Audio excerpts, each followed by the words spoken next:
Hello and welcome to the program. I'm your host, Neal Howard. Thank you for joining us today here on Health Professional Radio. I'd like to welcome to the studio co-CEO of the Functional Medical Institute. It's a wellness-based medical practice in Tulsa, Oklahoma, Dr. Mark Sherwood. He's also the author of The Quest for Wellness, and he's with us in studio today to talk about fat loss nutrition and some of the best practices to maintain health while you're losing weight and even after you've lost the weight, hopefully in maintaining that weight loss. Welcome to the program, Mark. Neal, thank you for having me back. I so appreciate it. Glad to have you back. When we're talking about weight loss, that is a hot topic. Many of us are well aware that I guess Oprah has signed on, for life with Weight Watchers, and several other celebrities have gone full force in endorsing some of these weight loss programs that are out right now. You kind of have a different approach to weight loss. It's a weight loss approach that focuses on maintaining health while you're losing the weight and after the weight comes off.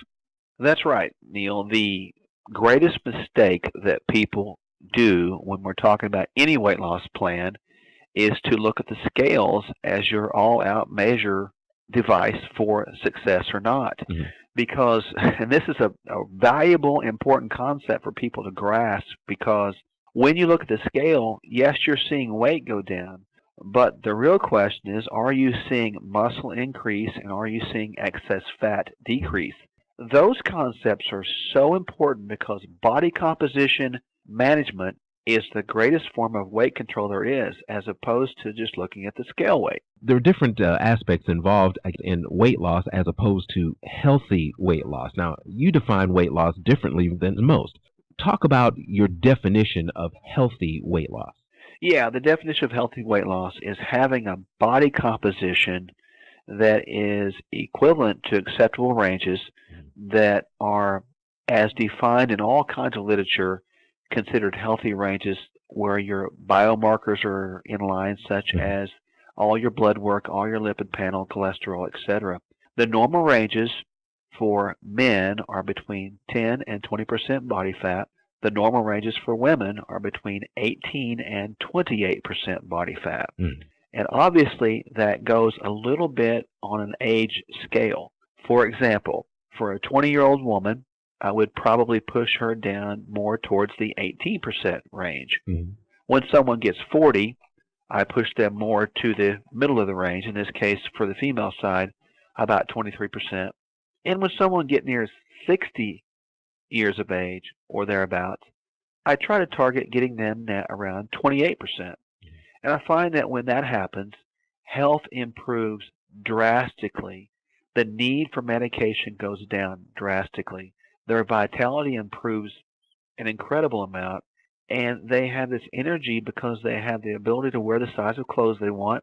They're not carrying around extra fat tissue. And by the way, every excess pound of fat is equivalent of 10 pounds pressing down on your joints. Those are massive pieces of information to keep in mind as we improve the body composition. So it should be about body composition and not solely about weight. Although weight is a measure in there, it shouldn't be just about weight. Is it always fat loss, or is there water or sometimes even muscle mass that is lost due to exercise or a change in lifestyle? Or sometimes is there an instance where you want a little bit of your muscle to kind of go away? Not really. You want to maintain as much lean muscle tissue as possible, and an ideal weight loss / body composition plan will absolutely focus on just losing yellow fat as your only weight that you lose, and actually try to enhance muscle tissue. For example, I had a person just today that in 6 months' time, she had lost 32 pounds of fat. She'd gained 2 pounds of muscle for a net 30-pound weight loss and a cumulative 11.4% reduction in percent body fat. Wow.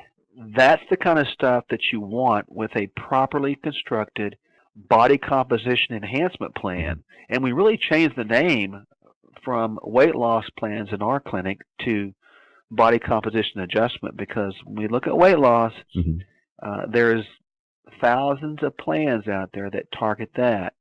But when that happens and people do lose weight, many times they sacrifice lean muscle tissue, and that is absolutely something we do not want to do because it's too hard to get back. I'll give you one statistic regarding muscle tissue, Neal. We lose about 1/2 pound of lean muscle tissue every year naturally from about 25 years of age on.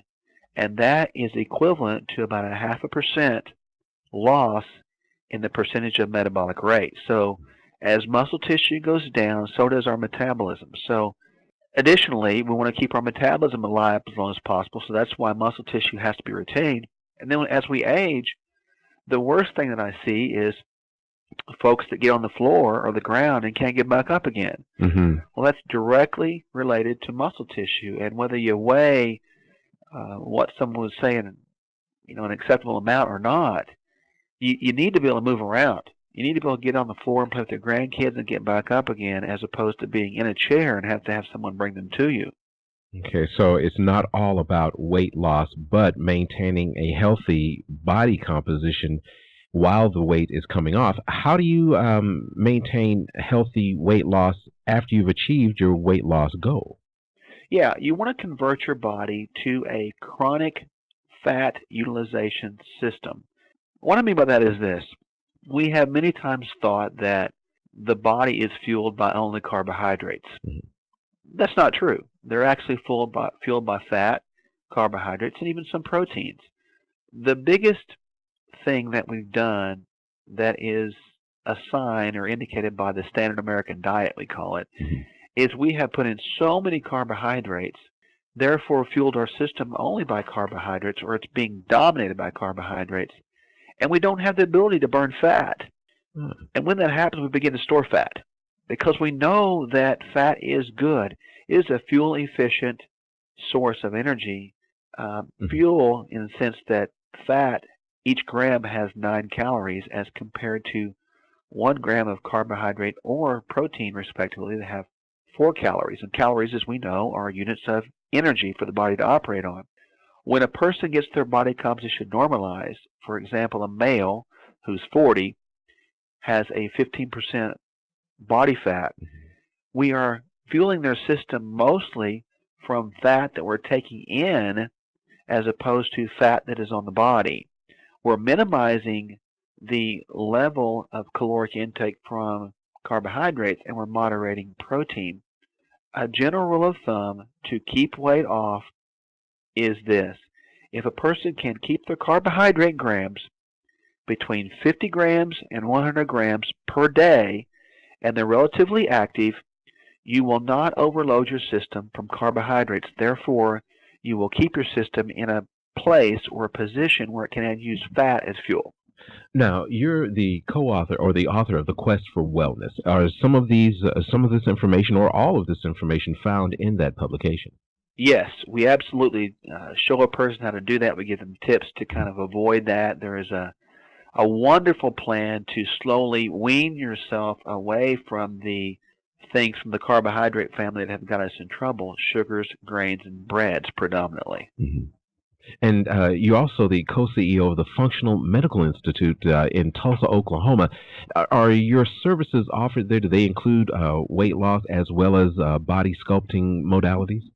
Yes, we want both to happen at the same time, as we stated earlier, and we have people come to us from all over the country, whether it be in person, by phone, or via Skype.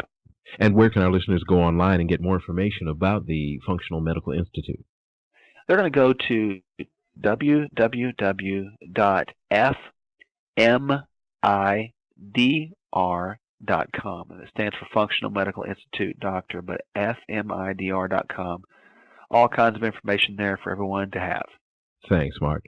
You've been listening to Health Professional Radio. I'm your host, Neal Howard, in studio with Dr. Mark Sherwood, CEO of the Functional Medical Institute and also author of the book, The Quest for Wellness. He's been in studio with us this afternoon discussing fat loss nutrition and some of the best practices for maintaining health while you lose weight, as well as maintaining a healthy body structure after the weight comes off. It's been a pleasure, Mark. Thank you, Neal, for having me. I so appreciate it. Thank you. Transcripts and audio of this program are available at healthprofessionalradio.com.au and also at hpr.fm, and you can subscribe to this podcast on iTunes.